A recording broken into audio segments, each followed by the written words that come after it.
Yes, yet another year filled with conflict, fights, hope, tension, excitement, sorrow, tears, and wars has come to an end. In the midst of all this chaos and noise, science once again forged full steam ahead and achieved extremely important discoveries and inventions that will change our lives, either right now or very soon. So now that we've reached the end of 2024, I wanted to tell you about the top 5 scientific developments of this year, in my opinion. Shall we begin? First, let's start with my favorite organ, the brain. What do you say? In October, scientists announced that they had successfully mapped the shape, structure, and connections of each of the 128,000 neurons in the brain of a fruit fly. You might think, oh, it's just a fruit fly brain. What's the big deal? But don't underestimate it, because those 140,000 neurons form more than 50 million synapses, i.e., neural connections. And when you add the 23,000 neurons in the spinal cord and the 70 million synapses they form, you can see how massive a project this actually is. Of course, it's still quite small compared to the up to 1 quadrillion synapses formed by the 86 billion neurons in the human brain. But since today's technological capabilities still aren't enough to fully map the human brain, scientists continue to push the limits of what they can do by mapping increasingly complex brains. They started with the roundworm in the late 1980s, which has 302 neurons and 7,000 synapses. Then, in 2019, they mapped the brains of both sexes of the same species of worm, reaching 687 neurons total. Last year, they mapped the 3,016 neurons and 548,000 synapses of fruit fly larvae. And now they've managed to map up to 150,000 neurons and 120 million synapses in adult fruit flies. This rate of progress is extraordinary, isn't it? So what's the point of having this complete neuron map, which we call a connectomy? First of all, Drosophila, fruit flies, are among the most heavily studied model organisms in biology. Much of what we've learned about the human brain is based on research conducted on these little flies' brains. So, with neuroscientists having a complete map of one species, we can better understand the neural principles shared across all organisms. By comparing different brains, we can discover the causes of various diseases. Or, by applying the techniques we develop while studying these model brains to the human brain, we can shed light on the mysteries of our own brain. We can even develop more intelligent artificial intelligence thanks to these connectomies. If you want, you can head over to the flywire.ai site and poke around this brain map. I highly recommend it. Speaking of AI, let's move on from biological brains to synthetic ones. The field that left its mark on this year, without question, was artificial intelligence. Think about the speed of its development. GPT-4 entered our lives in March 2023. After that, it gained access to the internet. In May 2024, 4.0 or 4.0 arrived. In July 2024, we got Search GPT for internet searching. In August 2024, ChatGPT reached 200 million weekly users. In September 2024, the O1 or O1 model came out, which can reason in a human-like way. I don't know if you've had a chance to use it, but the O1 Pro model in particular is truly extraordinary. OpenAI just recently announced the O3 model. Although due to security concerns, they didn't open it to everyone. They said they would only provide access to research institutions that apply for it. But here's what we do know.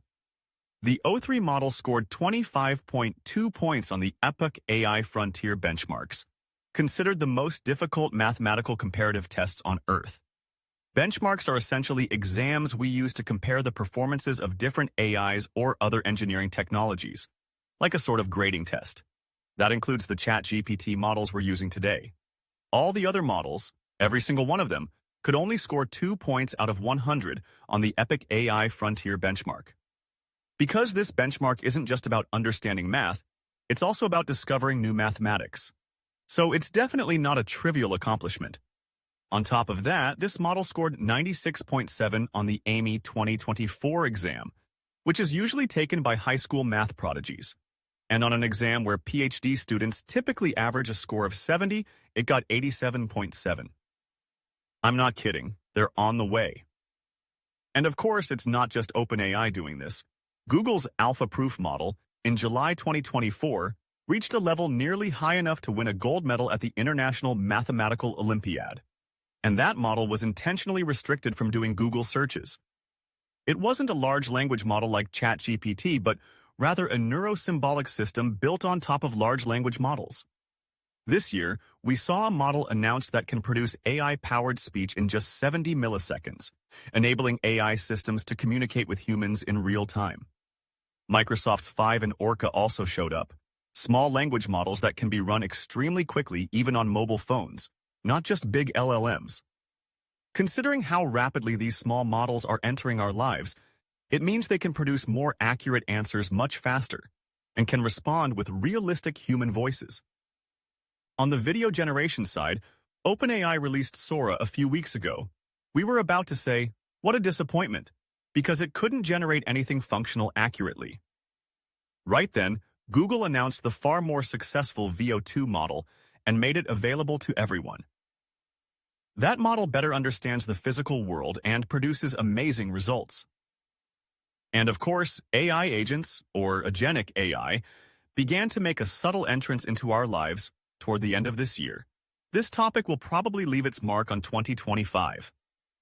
These are systems that can watch and track your computer or phone in real time, figure out what you're doing, and offer suggestions or help accordingly. As AI systems become faster and cheaper, they're developing quickly into longer-term assistants. These systems will soon become genuine personal assistants.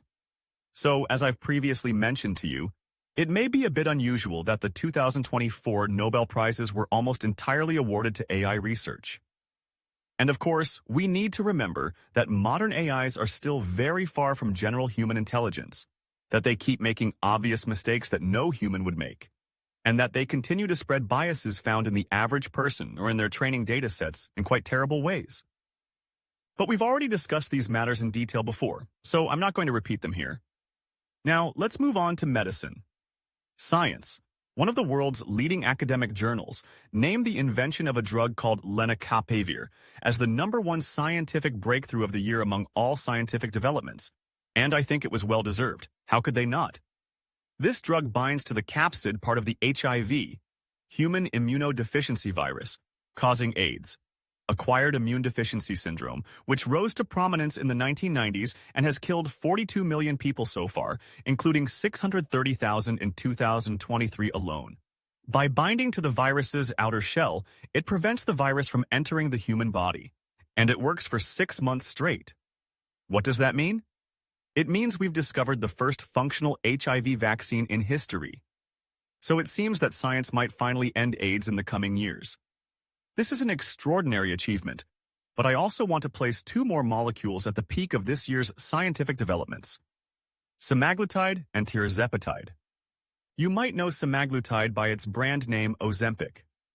It mimics a hormone in our body called GLP-1. GLP-1 is an incretin hormone released after we eat, when our stomachs are full and our blood sugar spikes. Its release increases insulin secretion and transports the sugar in our blood to our muscles and fat cells for storage, helping to maintain a balanced blood sugar level. This hormone also stimulates the hypothalamus region of the brain, causing the release of hormones that increase our feeling of fullness. Therefore, it's directly linked to a number of problems we see in diseases like diabetes, which affect blood sugar, and obesity, which is related to caloric intake. Semaglutide basically tricks the body into doing all the things the GLP-1 molecule does. And it achieves this without causing any of the major problems associated with other medications typically used by diabetics, which can place a heavy burden on the body. The other molecule I mentioned, tirzepatide, is a combination of a GLP-1 agonist like semaglutide and another molecule called glucose-dependent insulinotropic polypeptide, GIP. This molecule also triggers insulin release and suppresses glucagon, which normally works against insulin. So it can do what semaglutide does, only more effectively. Thus, both semaglutide and tirzepatide offer the promise of simultaneously solving or reducing 2 terrible diseases, diabetes and obesity. Not only that, but they also help suppress addictions to substances like drugs and alcohol. They strengthen treatments for cardiovascular conditions and neurodegenerative diseases. They reduce the risk of certain cancers. In short, these are absolutely extraordinary, and I'll be explaining why in an upcoming video. But to help you understand the impact of these drugs on society, let me just ask you this. Which country comes to mind when you think of obesity? The United States, right? Indeed, obesity rates in the US have tripled over the last 60 years and had been continuing to rise. But over the last year or year and a half since these medications began to be widely used, obesity rates in the US have started to decline for the first time in at least a decade. I'm not talking about a slowdown in the rise, which was typically the best you could hope for. No, we're talking about an actual drop in obesity rates in 2024 for the first time in a long while. Around 70–80% of this reduction is believed to be due to these drugs. Of course, there are a few other factors. We'll discuss those and the potential risks of these drugs in that other video I'll be making. If you don't want to miss it, don't forget to turn on channel notifications now. Although semaglutide was developed back in the late 1990s, and it got FDA approval for diabetes in late 2017 and for obesity in late 2019, 2024 has been the year in which these drugs absolutely exploded and had the greatest impact, which is why I think they deserve a place on this list. You're going to be hearing a lot more about them in the coming months and years. Mark my words. Now, let's move on to physics. I think the biggest development this year in physics came in the field of quantum computers. If you recall, I made a video about quantum computers and explained that the biggest problem with these innovative machines is that the qubits, quantum bits, especially compared to the bits in classical computers, are extremely susceptible to errors. There were two coincidences with that video. First, on the day I posted that video, Turkey introduced its first quantum computer. I had no idea that was happening. Second, about 3 weeks after I released that video, Google's quantum AI team published a hugely significant paper in the journal Nature. In this paper, the researchers experimentally confirmed something that had already been theorized for a while in quantum computer research. Remember how I told you that the main way to fix the error-prone nature of qubits is to perform the same computation with more qubits? That's why I warned you about some quantum computing announcements. Because the true qubit count of a quantum computer is determined by how many qubits are needed to perform error-free computations. That's what we call logical qubits. And many science news outlets either don't mention or completely ignore that number. So a company or research team might say they built a 1,000-qubit computer, but in reality, that could correspond to just 10 or 15 logical qubits, because most of the physical qubits are added to reduce the system's margin of error. Anyway, we talked about these details extensively in that video. If you don't remember, go watch it again. As you might guess, this creates a paradox. We're saying qubits are prone to errors. Adding more qubits should therefore make the system even more prone to errors, right? But studies have shown that the extra qubits add less error to the system than the original qubits themselves, meaning that as you add more qubits, the quantum computer's error rate genuinely goes down. The scalability of this quantum error correction process, i.e., its ability to function with an increasing number of qubits, is extremely important for the future of quantum computers. Otherwise, if more qubits simply meant more errors, quantum computers would just be a pipe dream. Fortunately, in the paper they published on December 9, 2024, Google's team proved that adding extra qubits does indeed reduce errors in a scalable way. And this greatly increased optimism about the future of quantum computers. By the way, if you're wondering, everything I said in that previous video still stands. Because just like they did in 2019, Google once again claimed quantum supremacy. Remember, their 2019 claim was flawed, which I explained to you. We'll see if this year's claim is valid. But even if it's true, that's not really the main achievement. The big breakthrough is what I just described about quantum error correction. But also, the more quickly that video becomes outdated, the closer we'll be to these future computers as a society. So I hope it becomes outdated fast, and that's it. Of course, these are the developments that most caught my attention. There were plenty of other incredible scientific breakthroughs this year. For instance, with increased solar activity, we saw auroras that were even visible from Turkey. You probably remember that. Outside of our own country, North Americans were treated to an amazing solar eclipse. We came much closer to developing a cheap and rapid blood test to detect Alzheimer's. There were shocking studies published on the extent of plastic pollution, especially microplastics. Microplastics were found in men's testicles, in babies in the womb, in practically everything we eat and drink.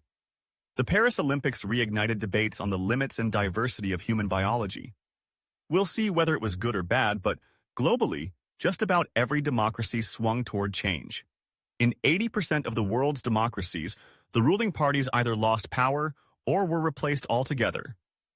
This year, Japan became the 5th country to successfully land a craft on the moon. A Texas-based company called Intuitive Machines became the first private firm to achieve that feat. The James Webb Space Telescope continued to enrich our understanding of the first few tens or hundreds of millions of years following the Big Bang. There was a lot of interest in aliens this year, and I also made a few videos on that topic. If you missed them, I recommend watching. In my opinion, the biggest finding in evolutionary biology was the discovery that one species can merge with another such that one of them transforms into a new organelle, known as a nitroplast. We already knew that something like this could happen from the evolution of mitochondria and chloroplasts, but this observational study proved from a different angle that eukaryotic life could evolve from prokaryotic life. And finally, a TV series bearing the name, and somewhat the content, of that deep physics conundrum known as the three-body problem managed to captivate viewers worldwide. What more could you want? We're living through tough times, yes, but one way or another, we as humanity continue to move forward into the future. We have no choice. Entropy forces us to do so. We shouldn't forget that future generations will judge us not only for the mistakes we made, but also by the science and technology we leave behind.